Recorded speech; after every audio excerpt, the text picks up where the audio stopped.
So welcome, friends. It's Tuesday, October 10th, 2023. And I'm a little stronger this week than I was last week. We're talking about doing things to improve what we can as we age. So I was celebrating my year at the gym and more playing pickleball. So I don't know why that comes to my mind every time we start this. So that's fun. Uh, so today is our second part in our series of difficult conversations. I heard another way to say that is having courageous conversations. So the first week, last week, the first part was finding out about our own feelings about our aging or about our loved ones aging. So when we are in the conversation itself or having the conversations, that we are aware of our own biases or fears or things that may lead us off track or lead us into anger, resentment, uh, things that would not be in balance. So we try to do that first. Sometimes if we're talking with an aging loved one about their aging, we realize, oh man, this is not just about them and me being worried about them, but what that means to them, what that means to me, what my own aging means. So that was part one. So some people will be tuning into the replays here. So you can start with part one if you'd like, or part two is fine to just jump into in itself. So today we're going to be talking about how to have a courageous conversation with someone that we love. And typically it's about aging. It really could be any conversation, but we're going to be focusing on aging here. So I'll present some information and some ideas, and then we will have a conversation about it. We'll open it up to Q&A. And we've usually been going about 60 to 75 minutes. So you can prepare yourself. So I'm looking around the screen here and just really appreciating each one of you, and most of you I know, and some of you I don't. So welcome. So where this journey starts is typically we love someone and then we start seeing signs that they're aging and we get concerned. And then our helpful heart wants to help or do something about it or solve a problem or make it better. And sometimes in the communicating that to that person we love, we might do it in a way that is doesn't build a bridge, and it could come across like from our ego, like we know better or we know what's best for them, or our solutions are much better. If you would do it my way, your life would be better. I certainly, had those thoughts myself, and I've seen it a lot with caregivers. Oh, I forgot to introduce myself. I will do that now. So my name is Cheryl Matthew, and for profession, I am a geriatric care manager. I've had my own business doing care management for over 20 years. And what that means is I help, usually it's adult children are typically the ones that call me because something has happened with their aging parent and things are not going along how they always had been. And oftentimes they'll say, well, my parent says that they don't need help. They're 85 and they are fine. They've always done it this way and they're fine. So these conversations happen often. And the gentleness into the conversations are a very familiar theme. Okay, so what are some topics that does anybody think of something that has come up for them that you've seen maybe in an older loved one that you want to talk to them about it, and it might be difficult? What would some of those topics be? And you can write it in the chat if you like. Might be a better way. And Karen can let me know what you're thinking about.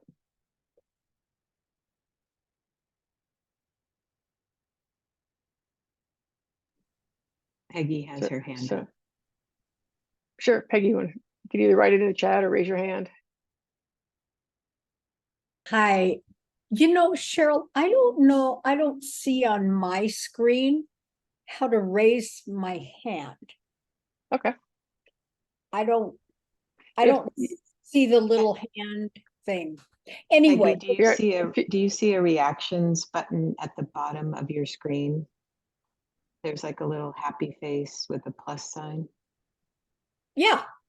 Okay, if you click on the caret that's right next to it, the little thing like this. Up arrow. It should give you an option to raise your hand. I don't see it, but that's all right. I'll figure it out later. And forgive me, I had dental work today, so like my whole mouth is sliding to the side. And I'm sorry, Cheryl, please tell me your question again, because I Sure. What topics have you come across that like this would be I need to have this conversation, but it's going to be hard? Something you see in a older loved one. Yeah. I'm going to take my mom. One of the hardest was her living situation. She was basically fine on her own, but she wasn't getting the care that she really needed. She had fallen outside, and you know, I was just aware that from my perspective, she wasn't safe at home anymore. And so I had to have that conversation with her, and I knew that it was going to be hard because she loved her home. And it was hard because she, like so many of, you know, children of parents, she didn't think anything was wrong. She thought she was fine. And I could see differently, you know. So I knew that the most important thing was that I just open a safe place to talk with her instead of, you know, you need to do this and that. And Cheryl, you even came up and talked with us. I just thought of that.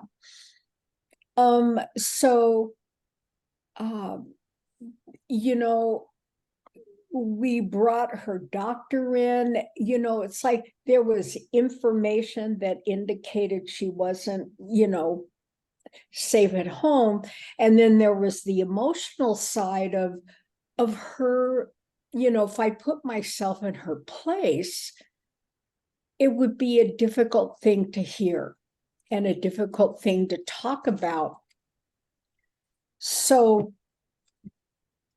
you know, through yeah. That's a great, you have dealt with this so often, so you're giving the great, it's like an outline of where we're going. So that's perfect. So so basically her living conditions, you were concerned with her living conditions was the biggest thing. Like and I might summarize that with, is she safe to be at home? Does she need to be in assisted living? Yes. And there was one more part in that. Not only did I sense that she wasn't safe, but I noticed that there was like a level of what I would call forgetfulness, or, you know, you might call the beginning of dementia. She was starting to have trouble doing her checking account, and, you know, those little things that might look like, well, it's no big deal. But I knew differently, you know. So that was the conversation. That was the beginning of the conversation. And then at the end of her life, because she did go into assisted living, and she had had multiple TIAs, which are like small strokes from that beginning, till the end of her life. And she had made it very clear that she did not want to be kept alive with artificial feeding and all of that. So, she had, at the very end, she had one major stroke that was the beginning of the end. And at the time that she had that, she was not able to eat anymore because she would aspirate food, it would go into her lungs. So the conversation we had, I remember sitting with her and I said, Mom, I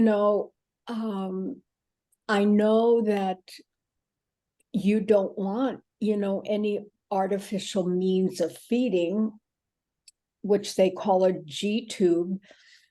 And I said, if you do, we need to move you out of this assisted living facility because they didn't have the equipment to do that type of feeding.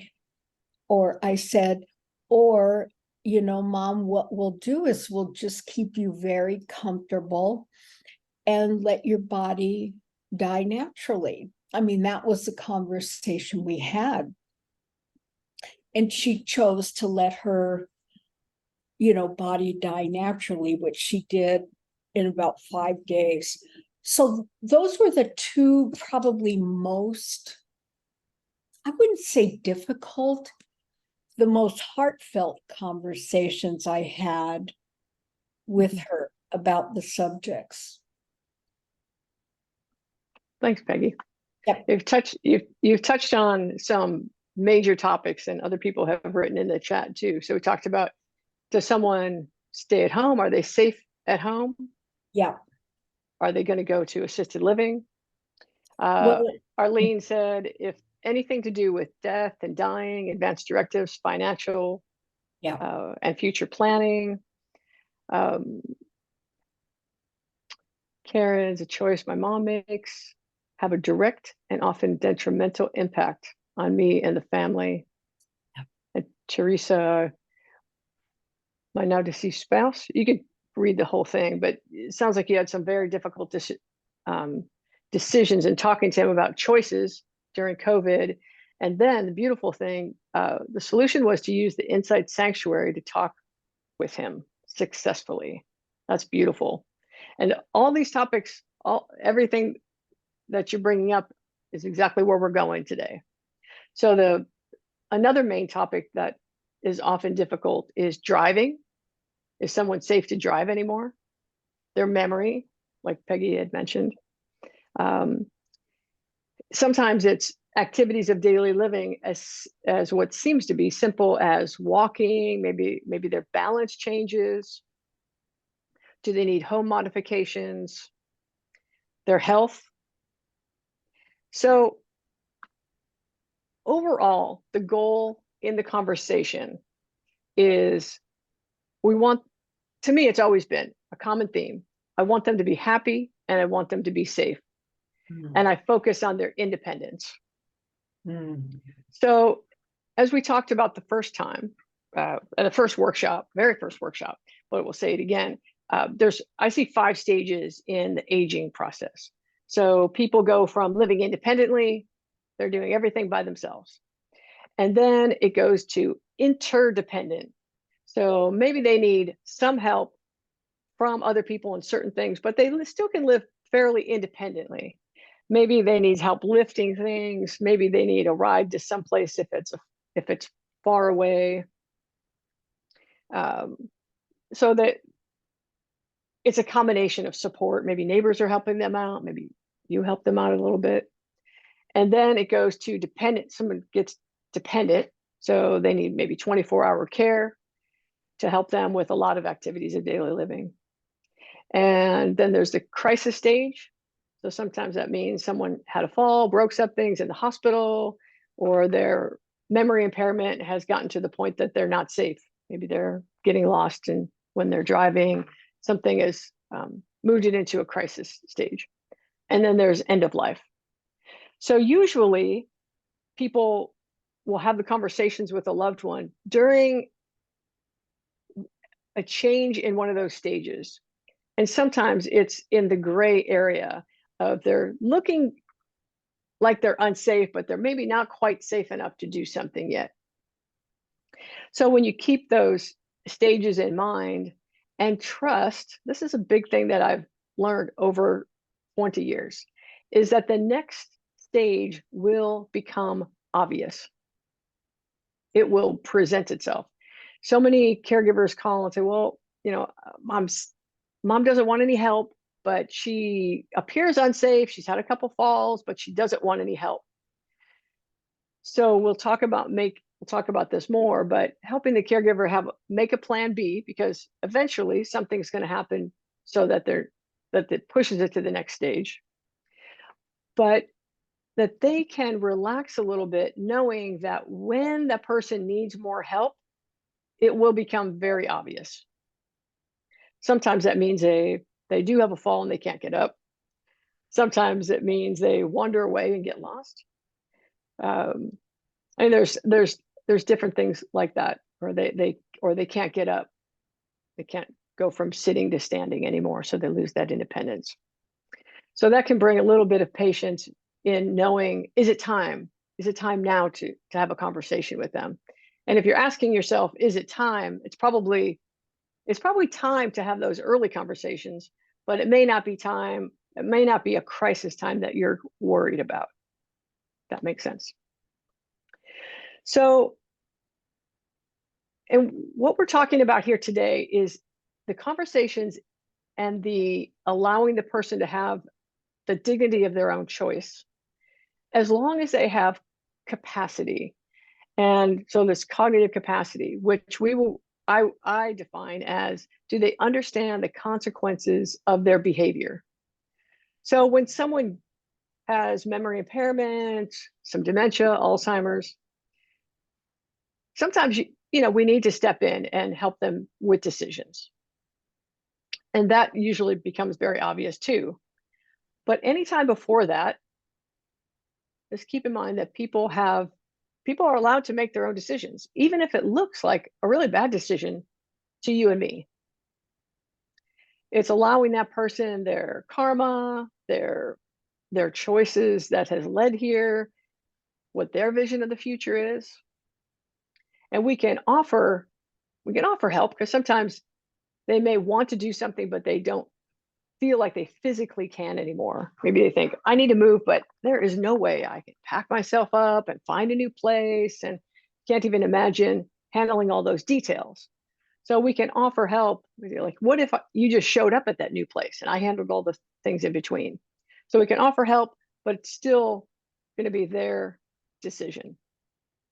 I'll tell you a quick story when it really illuminates this point of giving the person the dignity of their choice. I was a hospice social worker like 20 years ago, and there was one of my clients was, I call him like a scraggly old guy, a scraggly old man, and a scraggly old dog. And this, like, the image of that is like very accurate. Like, he lived in a house, but it's kind of dirty. He just lived by himself. He didn't really care. He had this recliner and this really tiny television set next to his recliner, and he liked to watch baseball games there. And he had this little dog, and I don't know when the last time he had a bath, and he was just totally happy with this dog and his recliner. So in the process of his disease, he started being so weak he couldn't get to the bathroom. So he just, for a while, he just like had a can by his recliner, and he would, go there. And then eventually he became incontinent. He couldn't get up, and he couldn't use the can anymore. So he just started using the recliner. He just started urinating in his recliner. Well, the nurses would come in, the social work nurses, the hospice team would come in, and they'd say, "Oh, Cheryl, this is horrible. This guy's like sitting in his own urine. This is horrible. He could get wounds. It's going to get infected." They were thinking about the physical manifestations of, if you sit for a long time in your recliner, what would happen. But I talked to him, and I talked to his only relative who lived way up north from him. And offering, like, do you want to move to assisted living? Do you want caregiving in to help you? No, he didn't want anything. He just wanted to sit in his recliner with his dog and watch baseball. So I would help the nurses understand that's exactly what he wanted. And so they were able to give up like needing to move him or something and realizing that it was just right for him. I mean, it was so bad, like I would stand at the door to knock at the door to get in, and you could smell the urine outside. And I knew it wasn't going to be, it wasn't going to live there for years, which that helped. Like, what if someone would do that for years? So in a short time, and we allowed him to just sit in his recliner, and he died right there in his urine-soaked recliner with his little dog, and he was just happy. That's exactly what he wanted. Now there were a lot of other options we could have thought of to make his life better that we would have thought of, but we made his dreams come true and provided the end of life that he wanted. So that is is it an extreme case? That doesn't usually happen, but it's clear that it was his choice. Okay, so just really briefly, often people will ask, why doesn't someone see that they need help? So there are reasons why we don't see ourselves aging. Some of it is psychological coping mechanisms, our subjective age. Sometimes, well, most times, people have a subjective age in their head that they stay at. Mine used to be 27. I was always 27 in my mind. Now I have a 16-year-old, so I'm like 35. I think I'm up to 35. I had a person, a patient client with Parkinson's. He was like in his chair. He couldn't move anymore. I was talking to his wife about this concept, and he chimed in and he said, "In my mind, I'm 16." And he was probably 80, according to his birth certificate. Sometimes we use social comparisons. There's cultural differences. So there's a whole list. And with the time that we have, I'm not going to go into all of them here, but I will post this on our heartfelt resource page because it's interesting. And I think it will help understand maybe your loved one or even yourself. If you think, why don't people understand? Why doesn't my parents see that they're aging and they need help? So I hit some of the top ones, and then the other ones will be on the resource page. So for the conversation itself, I would suggest focusing on 3 C's. The first one is compassion. So be compassionate with yourself and your loved one. Curiosity, be curious. And third, clarification. So it's listening intently and clarifying. What I heard you say is blank. Did I get you? And sometimes they'll say, well, no, not exactly. And then they'll clarify it. So compassion, curiosity, and clarification. So we want to go into this conversation balanced and centered. So we come from the compassion and loving inside. I'm going to give you, we'll just go through a short exercise of how to do that. It's just one way to do it. So to bring yourself into attunement, could be you're going to go talk to your parents or your loved one, and you're in the car and you just do this real quickly. So it's just, you breathe in, you take a breath in, you put your hand on your heart if you like, and you breathe in love and you breathe out love. You could put your hand on your heart and say, JR used to have has a process where say, this one is love. This one is love. So as you breathe in love, out love. And then you can picture the loved one that you're going to talk to and just recall a really loving memory of them. And maybe it's that loving that you tap into, and that's why this conversation is going to be so important to you. because you love them so much and you care about them. And check in with yourself to say, is this the time to do this, to have this conversation? So it can be that simple. Just breathe in love, out love. This one is love. So during the conversation, the most important thing is to be curious. Take small steps and ask them questions of curiosity. So it's what you're not going to want to do is come in and say, you know what? I don't think you're remembering things anymore like you used to. You forgot my birthday. You don't even remember my dog's name anymore. You're falling. We need to do something different, right? So those kind of things are not going to build the bridge and not going to bring you where you want to be. So I want to be curious. You want to let them know that you're on their side and that you support their independence. I want you to get what you want. You're important to me. And the third C is clarification. Like I said, did I get you right?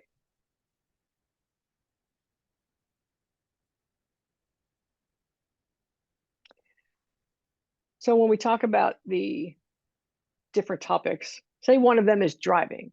If you've been noticing, oh, there's some scratches and scrapes on the bumper of your parents' car or your loved one's car, and you're concerned,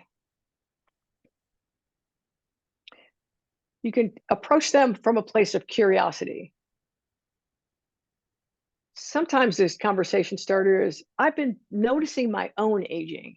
And at night, my vision isn't as good as it used to be. Or I find my depth perception is changing. Have you noticed that in yourself? Or if not, what have you noticed? And oftentimes just with claiming what you find in yourself and your aging process, or what you've heard potentially could happen as you age, it will get them thinking and like, oh yeah, that happens to me too. How are you feeling about your driving? So there's questions of curiosity. How are you feeling living in this big house? It takes a lot to manage a house. I've been noticing that, what was fun to maintain my house is no longer really fun because it's just so much. There's always something going on and it's expensive and it takes a lot of my time and energy. Do you find that yourself? If you're visiting, you could ask, do you need any assistance before I leave? Do you need that dog food bag lifted? How about, can I help you take the trash cans out? You could ask, is there anything that you worry about? Is there anything that keeps you up at night? So that the questions of curiosity, instead of coming in with that, there's a better way. You're not what you used to be. And there's a better way, and I'm going to show you my way. So we come alongside the person, again, knowing that they have the right to make their own decision.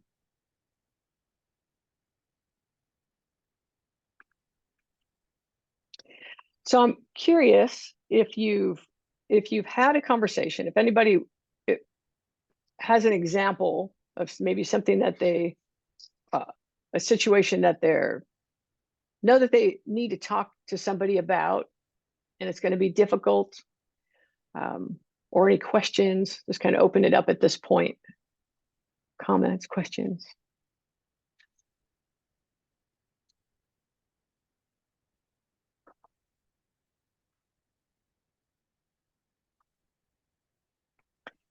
And Bertie, I see you said in the chat, my most difficult conversations are with myself these days around all of that. It's a really good point. I have a question. Okay. So I'm really struggling with some of the choices that my mom's almost 80. She'll be 80 in April. And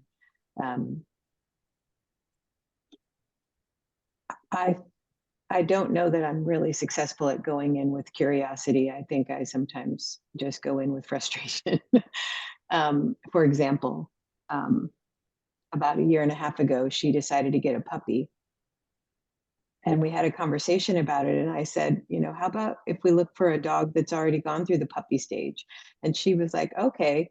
And then she dropped the puppy idea for a while. And then the next thing I knew, she shared with me a picture of a puppy. And I said, oh, whose is that? And she said, it's mine. And the challenge is I don't want a puppy. But when my mom can't manage the puppy or whatever else she creates in her life, then there's like an expectation from her that I'm going to come in and support her and, you know, take care of the dog or, you know, do whatever needs to happen with stuff like that. And when I say to her, you know, like, hey, you know, this is a big house, it's a lot for you to manage. You know, is there some other way that you might want to, you know, do you want to move? Do you have any other ideas? She like totally shuts me down. Like, no, I'm fine. It's fine. Everything's fine. So anyway, that's what I'm struggling with. Mm-hmm. Thank you.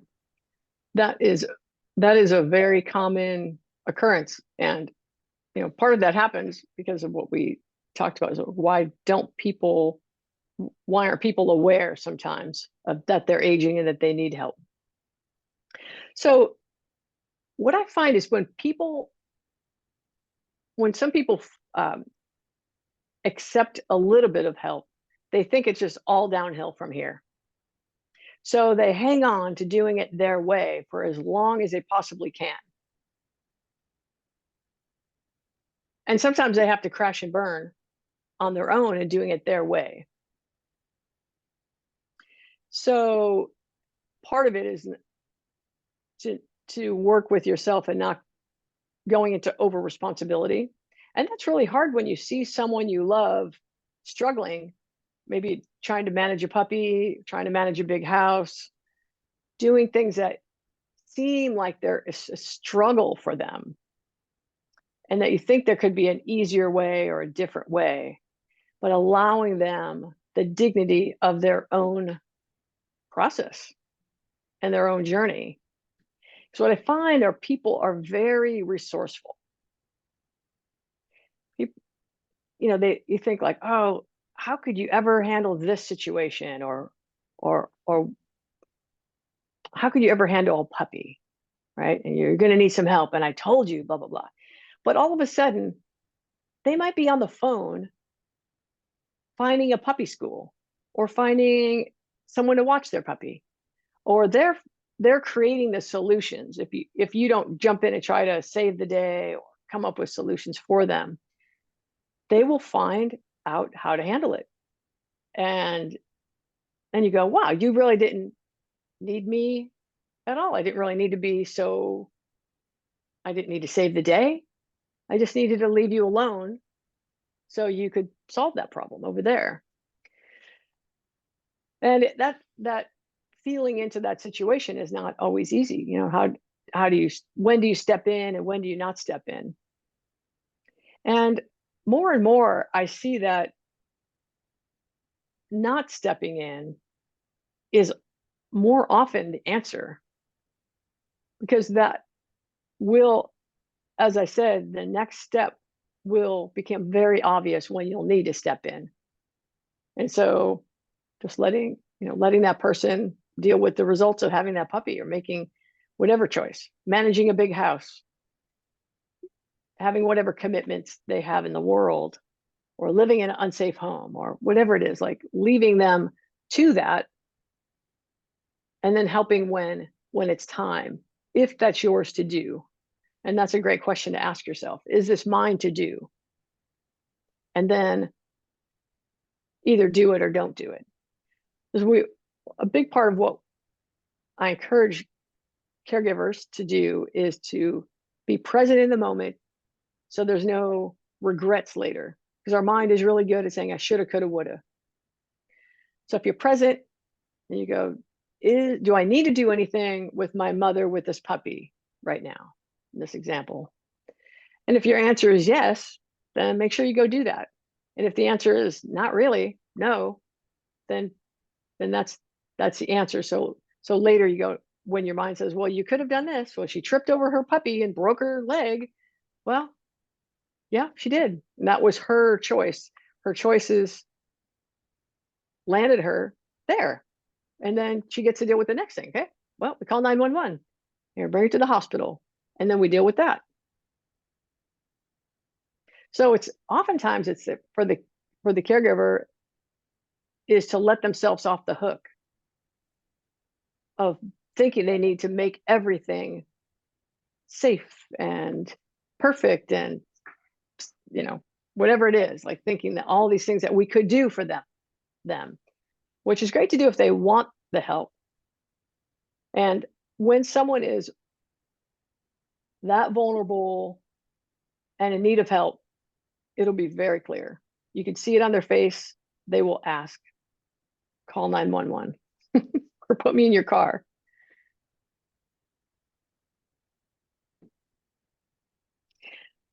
I love the comment about, the difficult conversations are with myself and my own aging. That's so real and raw. I think we all go through that. And what's interesting is that I didn't, even though I've worked with older people, I mean, I've started helping my own grandparents when I was in my mid-20s, but I was always the young, helpful one. I could do that because I'm young and I have energy and strength, and don't I do that? And then, but I didn't really, it wasn't until I was like into my 40s and now 50s that I'm starting to have see the effects of aging on me, because even in the field and helping people with, go through these challenges, I still didn't see myself going through them. It was always someone else was going to be this age, or, someone else was going to be 60, 70, 80, 90, not me. And so I'm getting a different look as I'm getting older. And it was last year that I noticed that I kept telling myself, I need to keep in shape because I see what happens when people can't move around as well as they used to. So I was like, yeah, but I'm fine still. I wasn't noticing changes enough to do something about it. But when I started feeling different in my body last year, is like I had that difficult conversation with myself. Like I could see what this is. Could see where this is going, and it's not going to be the life that I want. I'm not going to have the independence. I'm not going to have the strength to travel or play with kids or dogs or whatever it would be. So I started working out and lifting weights 3 times a week. I found an accountability partner, and I lift weights 3 times a week. And I started playing pickleball. It's a social thing. It's outside. So I've noticed in the last year since I've been doing that, my balance is better, my mood is better, my energy is better. So these things where I thought, oh, this is just normal aging, have improved so far. I still have other things, like I've got lots of glasses and contacts that I wear. But having those difficult conversations with ourselves, like, where do I want to live? Who do I want to live with? Do I have my documents in place? Do I have my legal documents in place? My trust, my will, my powers of attorney? If I can't care for myself, who do I want to care for me? And those will change over time. So once you get those documents in place, you can change it if your friends change. Where do I want to leave my money to? If I have any money to leave at the end, who do I want to get my stuff? If someone says, if a loved one winds up in the hospital because of their poor decisions, we're impacted as well. Oh, that's so true. And Karen mentioned that too, right? And, that happens at any age. Like, choices our partners make impacts our life, right? If our partner's, not able to walk or not able to, I don't know, do something that impacts our life. So that happens at every age. So I would suggest that to remember that you always have a choice. Even if a loved one is in the hospital, you have a choice of how you respond and how much you give. Sometimes that means getting professional help in. So you don't have to do it by yourself. There's professionals, like I'm a geriatric care manager.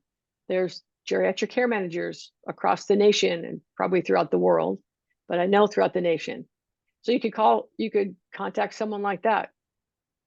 There's a website, aginglifecare.org, which has care managers, and they'll help you through different things. But it is true that your loved one's choices impact you.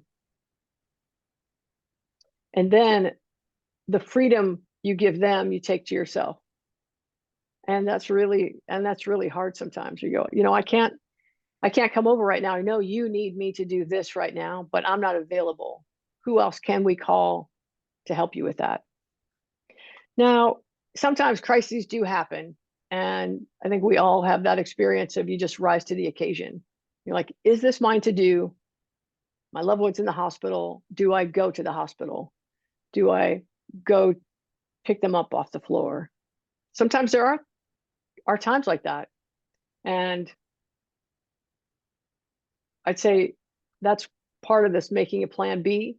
Like, who to call. You have a care manager in mind when that happens. Or that there's a caregiving agency that can help. Or if it's a loved one and doesn't live with you, the neighbors around there that might be able to give rides or take them to the doctor's office.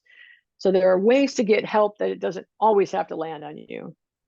You can ask yourself, what's yours to do? Am I trying to be a savior? Or is this really something that I need to do? It is a tough call. I agree. Kevin, you've got your hand up. Yeah, hey, I'm listening to this, and I think I'm watching like what is going on inside of me towards just, there's a particular person I have in mind right now that I feel like is not necessarily taking care of herself that well, and some of these conversations are sort of timely to happen, relatively soon, I think.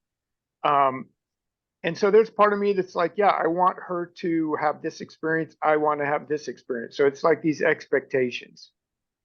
Mm-hmm. And one of the things that there's a real practical side of me and sort of transactive that goes, well, and I have had this sort of conversation with her a couple of times in maybe not that an effective way, but, I said, so, just the idea that if you pass or if you go in the hospital, like the people that love you, like someone's going to need to deal with your stuff, so do you have a plan for that? Or how would you like that to happen? Do you want me to be part of that? And just sort of the idea, what I guess the question I have is it practical or workable, or maybe do you find it effective at all to have that conversation and say, what, in this case, I could do this if you want me to, but I need to know if you want me to do that. Like, I can help you clean out your apartment now and start getting rid of stuff that will help with whoever needs to deal with it after. Do you want that?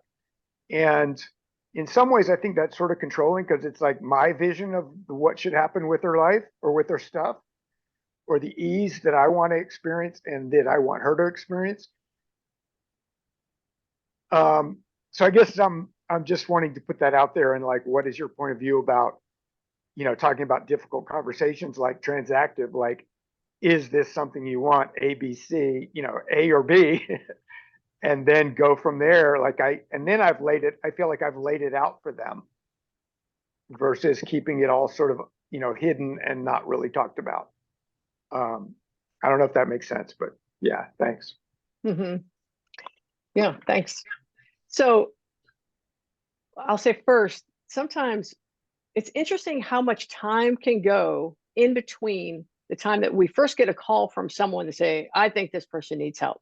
Yeah, they need help cleaning out their apartment and getting a power of attorney and getting caregiving in there.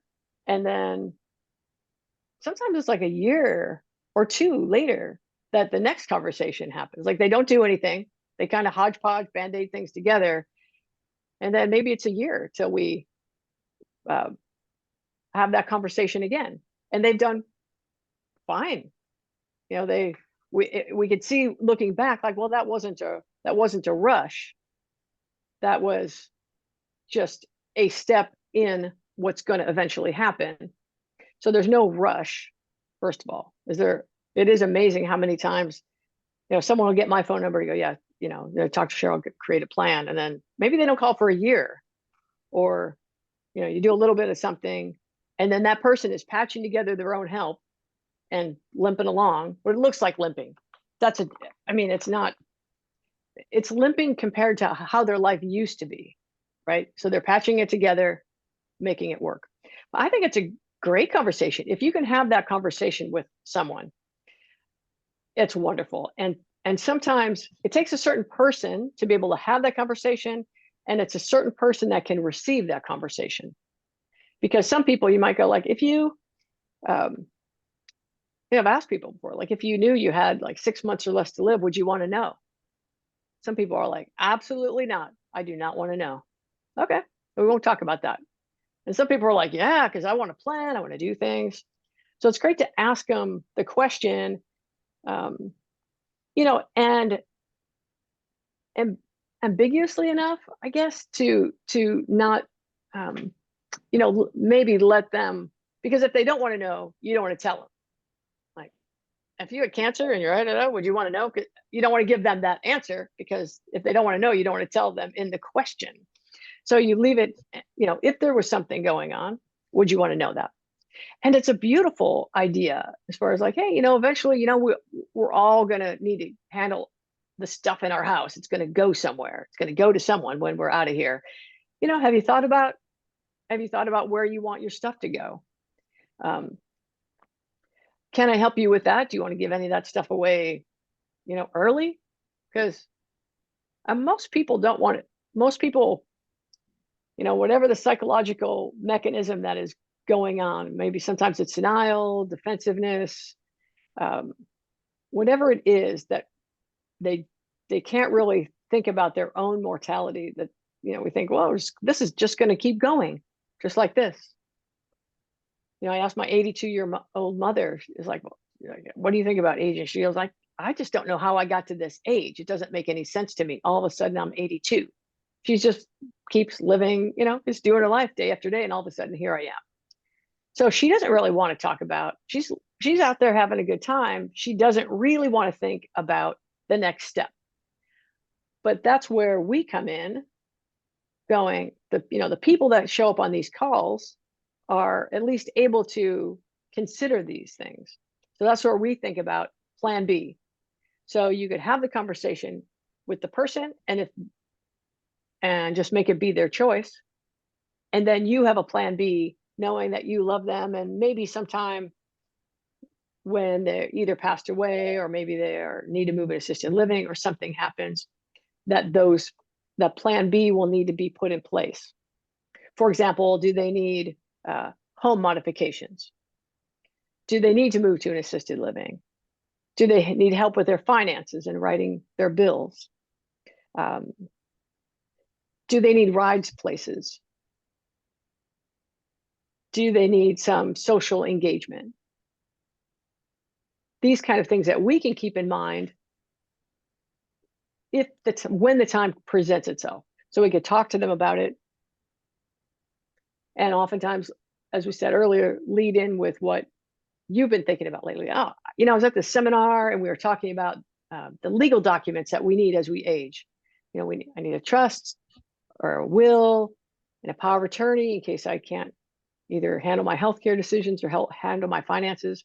So I've, you tell them, like, I went and, wrote those up. I saw a lawyer, or I got a power of attorney from the internet, Staple, so power powers of attorney for healthcare, like someone that's going to speak for you if you can't speak for yourself, say, for example, 5 wishes is something online you can fill out. You can buy them. You can, there's free documents online for the state specific. So there's things that you could fill out, and then you have that conversation with them. I was just doing this planning. Have you thought about it? And see where that conversation goes. When we come from a compassionate place out of curiosity, have you thought about these things? Have you thought about where you want to live when if you don't want to take care of this big house anymore, have you thought about, is there any other places that you've always wanted to live? No, you want to live here in your house. Yeah, I get it. People want to be home. And as things progress for the independent, interdependent, dependent, sometimes those, you'll have another window to talk to them about it. So if you could start the conversations early and often, so it might not just be one big conversation, it could be having the discussions over time, and then let them have their own choice. If you think about it, so someone is living in an apartment or a house, and they're getting older, and they've got a bunch of stuff, and they die. Somehow that stuff is going to be handled one way or the other. If they've got a lot of, if they've got money, their money will go to probate, the state will handle that. And so it'll get worked out. The house will be cleaned out. Like, if you don't do anything for this person, it will get handled. In MSIA, we talk about, completion and the value of that. So I think that, when I worked for Now Productions and MSIA, there were a couple times that JR had everybody on staff write down any incompletions they had. He wanted everybody just be clear. You didn't have to complete it. It was just write it down. And so when we think about, like, hey, can we complete our karma this lifetime and get off the planet? That would be an encouragement to someone, like, hey, are there things that you want to complete? And is there a way that I can help you? And then just trust it will work itself out. That's I great. hope that answers your question. And I think really appreciate yourself for having the loving kindness to be able to be willing to help a friend out or a loved one out. Someone else had their hand up.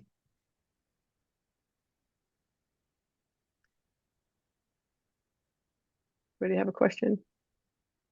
Put your hand down. We need a completion support group. Hey, I like that. Completion support group. David Allen has talked about, like, a mind dump, like taking everything out of your brain that's, a to-do list or incomplete, and putting it down on paper, and then decide, which of those you still want to do or not do. And it was interesting. We did it a couple times on staff with JR, and there were a couple things that stayed with me from one thing to the other, one time to the next. But most things were pretty much gone, but there was a couple things, and I just think that it seemed like just, karmic lessons for me to clear, and it was usually something I was thinking that I could clear myself, that I just had to call complete. It wasn't with stuff. It was like, oh, I always thought, I was supposed to do something with this person. Well, it was just an expectation, and I could just complete it. So people who know us well often see through those great sounding neutral questions. I'd love to hear more about that if you want to.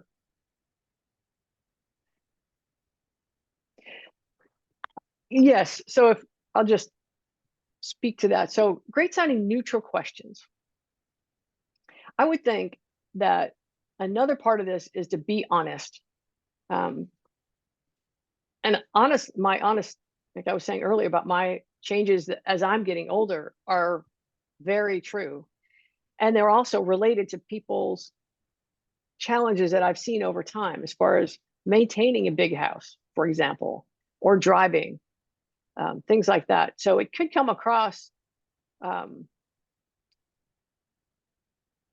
maybe it's like a leading question or like a neutral question, but it is really actually true for me.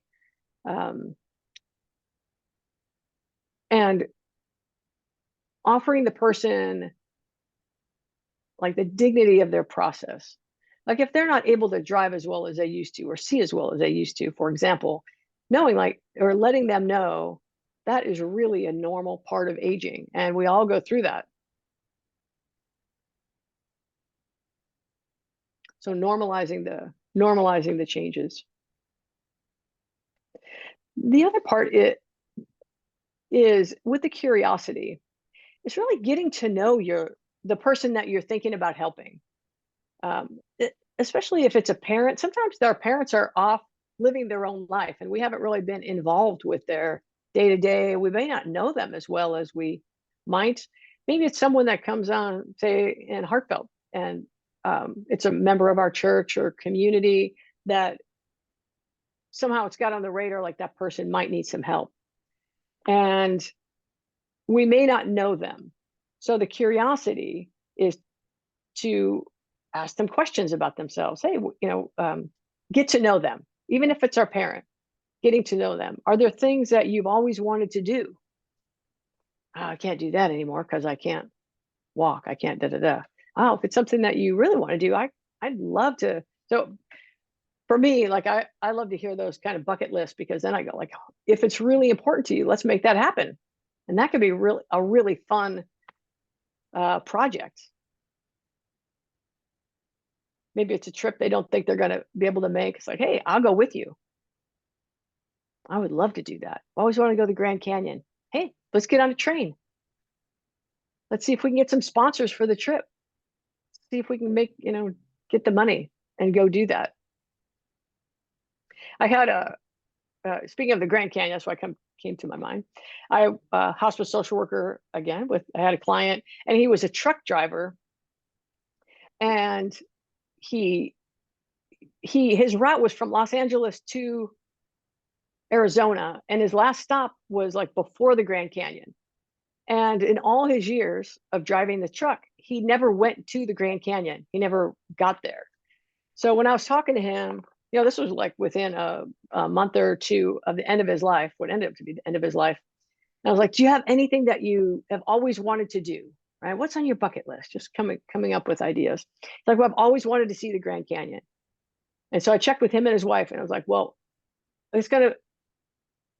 if we made it work, it's going to be the kind of trip that you're going to have to answer. Are you willing to die trying? Is that important to you? Because if it is, I will help you make that happen. And both he and his wife agreed. It's like, yes, it's that important to us. So I got the hospice team together. We got them portable oxygen. I wrote to the Grand Canyon Railroad and told them the story. They gave us tickets for him and a caregiver to go with. We had a night's stay at the Grand Canyon Railroad area. They've got a hotel there. We got the train tickets paid. The whole trip was paid for. So his wife and a caregiver went. They got to see the Grand Canyon.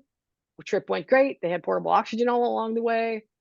Got home, and he passed away within probably 3 weeks of that trip. And that was very exciting. So I love that. So with the being curious, and the only reason I found out about that was because I asked him questions.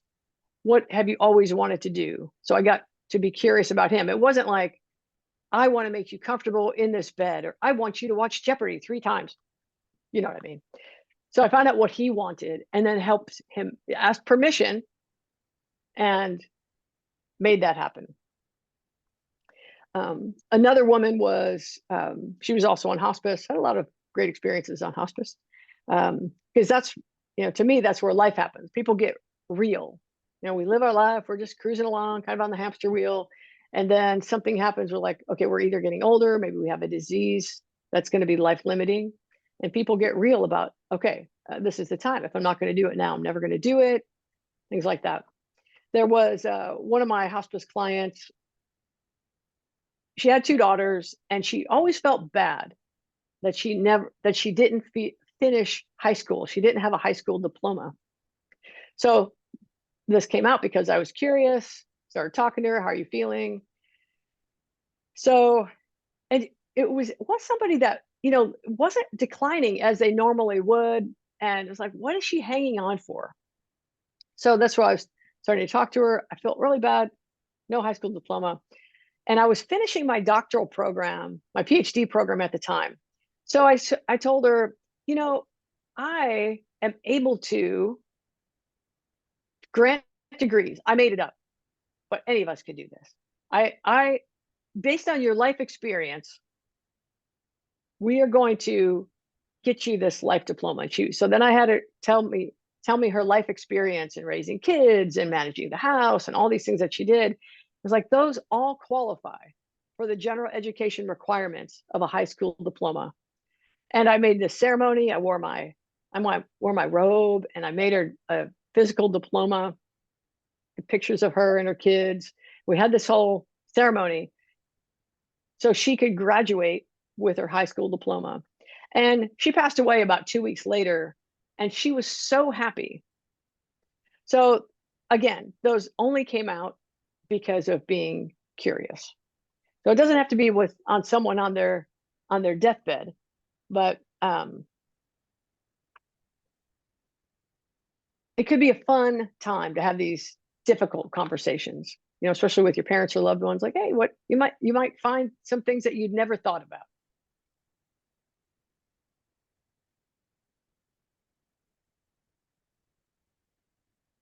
See if there's anything else in the chat here.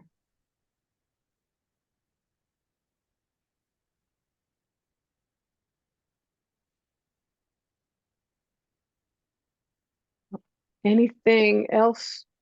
Any other questions or comments before we bring this to a close for today? And I'll say next week we will talk about what it is that we like. What is the end result we'd like to have for these conversations? For example, what are the legal documents we want in place? What are the contact lists we need in place? What do we need from our loved one to make it easy for us, really, to help them get what they want, right? Do we have the contact numbers for their neighbors and their doctors? Do they have the medical powers of attorney, things like that? So we'll talk about those documents and also bring any questions you have for next time. Hi, Beverly. What you got for us? You're on mute, Beverly. There we go. There we go. Oh, you're on mute again. Unmute. There we go. There you are. Okay. I got a little, Hi. sorry, I had a little sign that said, do I want to mute or unmute? So I'll make this quick. So I am the one who's getting the talking to this Friday. Okay. Which seems so weird because I don't know how I got to 65. I'm still 17. But no, I think I might be like about 35 now. So, Okay. but what's so weird is that we had the POA stuff, and I did that all back when you offered the 5 Wishes class, but I've moved a bunch of times, and I've done a ton of downsizing just because of life circumstances. So the weird part about this is that I have 2 sons. My one son is very Catholic, and he's got this thing about me being cremated or having my body like done anything except buried. So I just, you know what, I guess I'm probably just asking for the light, because I need to figure out how to tell him that I'm not worried about that. Like, he's like, well, okay, so when Jesus said, when we raise up from the dead, where's you going to be, Mom? You're going to be, if you're doing it by the science, you're going to be here, you're going to be there. So I guess I just need a way to talk to him about that. And he's very, very forceful. He's very strong in his opinion about stuff. And so, and oddly enough, he's a therapist, which is kind of crazy. But the other one will go with pretty much whatever, my older son. And he is the main person in charge. and then my the one who's got this thing about me being cremated or whatever is second.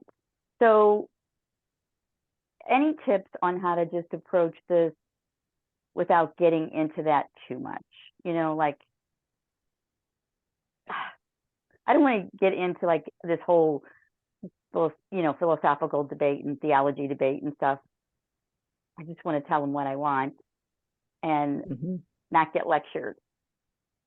So I'm asking for light from everybody. Yes. Well, we're sending you the light right now. Right.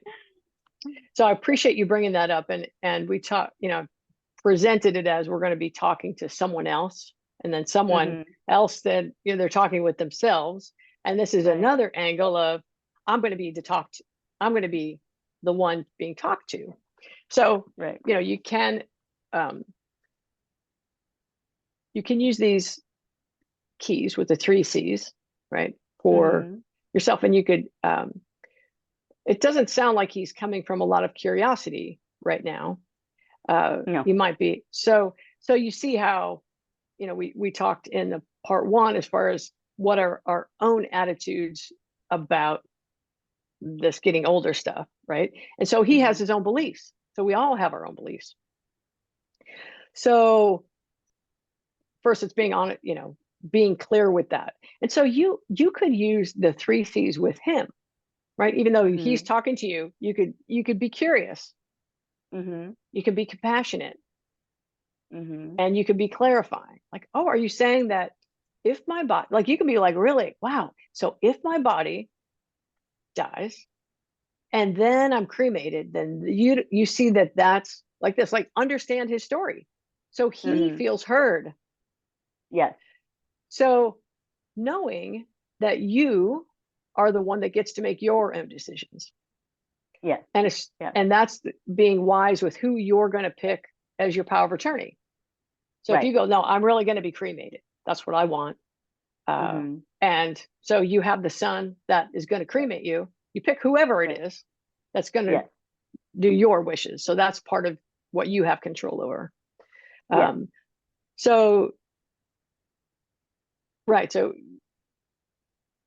it sounds like when you said, I want to be lectured to, can you be curious? Yeah, it sounds like it's, and maybe it's, you're modeling for him what a difficult conversation is like. It's like, oh, I'm just going to be curious. I mean, there's so many, divisions in the world right now. If we look like, wow, this, there's so many different beliefs. And if I come from a place of curiosity, I can go, oh, wow, that makes so much sense that you feel that way. And if you come from, he is my son, I love him, I delight in him, and we disagree on things, but can I just be curious and wonder where that came from? And so there's another level of, this whole is living and aging and dying is a family affair. There are things that, affect us all. Even though I can go like, it's my choice, I'm just going to do this thing because it's important to me. And some things we may be able to allow the other person to have some choice over. It's like, well, I don't want, when I die, I do not want a whole service. I just want to be cremated. And, you can have a celebration if you want, but I don't want a service and I don't want this and that. And then you go, well, you know what? I'm actually not going to be there, right? I'm going to be dead. And are there things that are important to me? I'd really like these 3 things said at the service, but I don't really care. You guys can work it out. But then, maybe your sons don't even agree. So maybe some of your guidance will help them. Or maybe you say, my wishes are, you can celebrate me however you do. So it is interesting, keeping everybody in mind. And it really comes down to what works for you. Yes. And it's interesting that he's, usually, I'm curious, you don't have to necessarily answer. And like at 65, I would guess that there's maybe not typically a situation that's happened so far that's like, well, I'm really worried about you. Right, It's just like he's right. worried, Yeah. which is cool. Like not many people pre-plan that far in advance, so that he's willing to talk about it. And so maybe it'll give him some time to process it also. So you start talking about it now. Hey, maybe just keep the dialogue open. You're curious, what are you going to bring to me? And it's like, oh, that's so interesting. Yeah. And then just can we just keep talking about this? Because it's really interesting to me. I hear that it's important to you that this happened. And I don't see it that way exactly, but I'm so curious and I really want, what's the experience he's looking for? Like some people in my family might say, well, like, I need you to accept Jesus Christ as your Lord and Savior, because that's the only way, because I want you to go to heaven. And that's the way to do it.